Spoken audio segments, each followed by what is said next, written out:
बिस्मिल्लाहिर्रहमानिर्रहीम। अस्सलाम वालेकुम नाज़रीन, मैं हूं फ़हीम अख्तर और आप मुझे देख रहे हैं मेरे यूट्यूब चैनल पर। आज की वीडियो में हम डिस्कस करेंगे जो इस वक्त सबसे बड़ा हॉट इशू बना हुआ है। चौधरी परवेज़ इलाही से ख्वाजा साद रफ़ीक और उनके भाई ने मुलाकात की है और उस मुलाकात के बाद से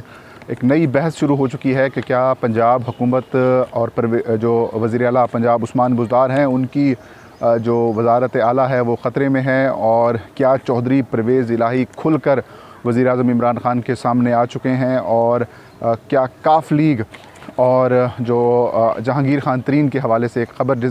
गर्दिश में आई थी कि उन्होंने मिलकर पंजाब हुकूमत को ख़त्म करने के हवाले से जो एक प्लान तैयार किया है, क्या अब वो उस तरफ मामला चल चुका है। और जो जहांगीर खान तरीन हैं वो क्योंकि लाहौर में इस वक्त मौजूद हैं और लाहौर से ही ये सारी ख़बरें आ रही हैं,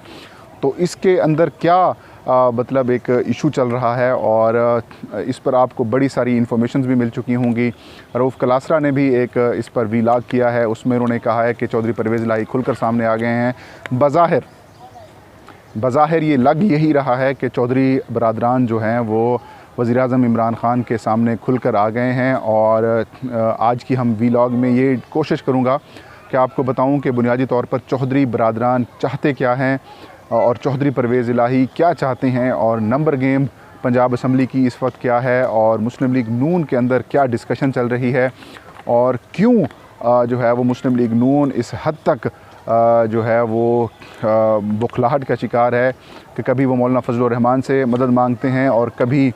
जो है वो चौधरी परवेज़ इलाही के पास जाते हैं। और चौधरी परवेज़ इलाही से मिलने का बुनियादी तौर पर जो मकसद क्या था। कल ये एक बड़ी इम्पॉर्टेंट मुलाकात हुई, और आप देख सकते हैं इस मुलाकात से पहले अगर हम थोड़ी सी बैकग्राउंड में जाएं, जब आज़ादी मार्च चल रहा था और जब मामलात काफ़ी ज़्यादा ख़राब थे और हुकूमती कमेटी और आपके इल्म में होगा कि जो रहबर कमेटी थी अपोजिशन जमातों की, उनके साथ कई मुलाकातों के दौर हुए, लेकिन उन मुलाकातों में बात नहीं बन पाई। और जो बात नहीं बन पाई उसकी वजूहात ये थी कि वज़ीर आज़म इमरान ख़ान का वो इस्तीफ़ा मांगते थे अपोजिशन के रहबर कमेटी के मेंबरान, और ये कहते थे कि वज़ीर आज़म रिज़ाइन करें, नए इलेक्शंस का ऐलान हो और उसके बाद जाकर फिर हम बातचीत करेंगे। लेकिन ना तो रिज़ाइन हुआ, ना असम्बलियाँ टूटी, ना नए इंतखाबात हुए, और उल्टा जो वज़ीर आज़म इमरान ख़ान की और PTI की जो हुकूमत है उसको मज़ीद तवालत मिली। और उसके बाद एक और बहरान आया, आपके इल्म में ही होगा, वही आर्मी चीफ़ की एक्सटेंशन का मामला, उस पर कानून साजी हुई। तो मौलाना फजलुर रहमान जो इतना बड़ा मजमा जमा करके आए थे, तो मकासद उसके बाद में ये भी आती रही बातें कि इससे मकसद ये हासिल हुआ कि नवाज़ शरीफ भी बाहर चले गए, मरीम नवाज़ भी उनकी ज़मानत हो गई, आसिफ अली ज़रदारी और फरियाल की भी ज़मानत हो गई, फरियाल तालपुर की, और शहबाज शरीफ बाहर चले गए। और यूँ जो मौलाना फजलुर रहमान के ऊपर ये छाप पड़ गई कि वो इन दो बड़ी सियासी जमातों के रहनुमाओं को जेल से निकालने के लिए उन्होंने ये धरना दिया, और कहा यह गया कि इनके पीछे जो फंडिंग थी वो मुस्लिम लीग नून के रहनुमा या हुसैन नवाज़ की थी, या हसन नवाज़ की तरफ से फंडिंग की गई। तो इस वजह से मौलाना फजलुर रहमान जो हैं वो बुरी तरह से इस सारी सिचुएशन में इस्तेमाल हुए। तो मकसद इस बैकग्राउंड का बताने का ये है कि इस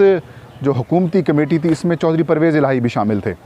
जो कि स्पीकर पंजाब असम्बली हैं। बाद में हुकूमती कमेटी की मुलाकातें रुक गईं रहबर कमेटी के साथ,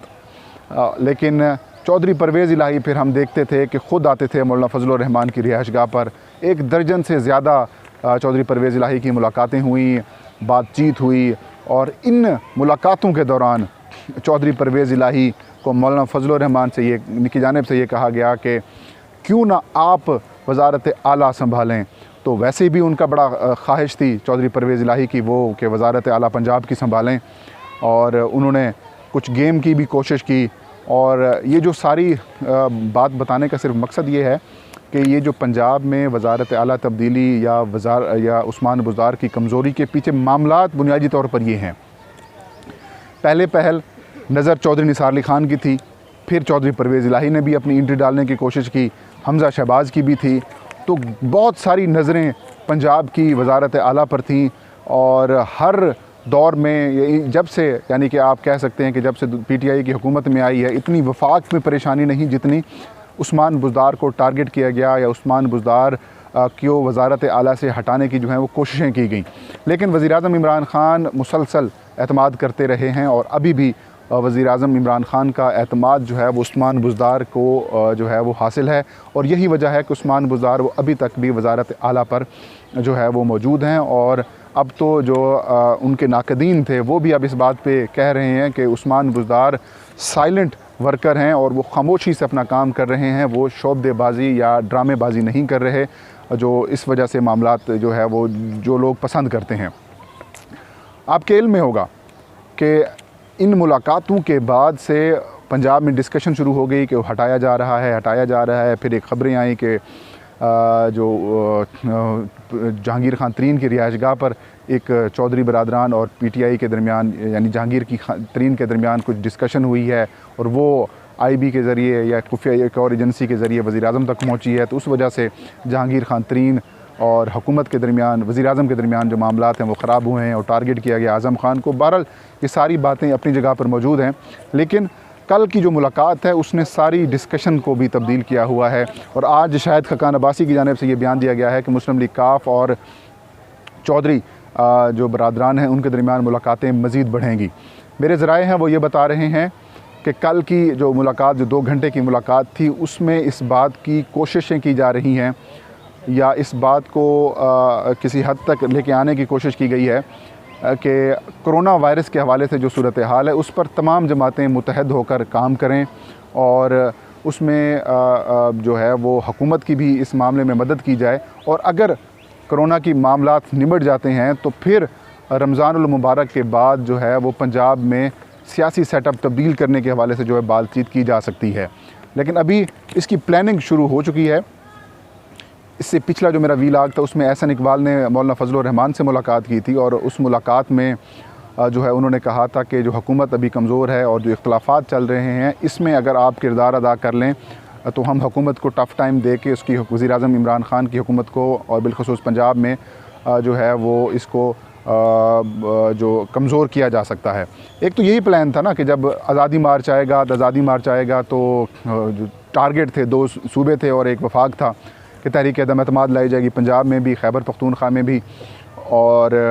पंजाब, बलूचिस्तान और वफाक में, क्योंकि यहाँ पर मार्जिन बहुत कम है। लेकिन वो कामयाबी ना हुई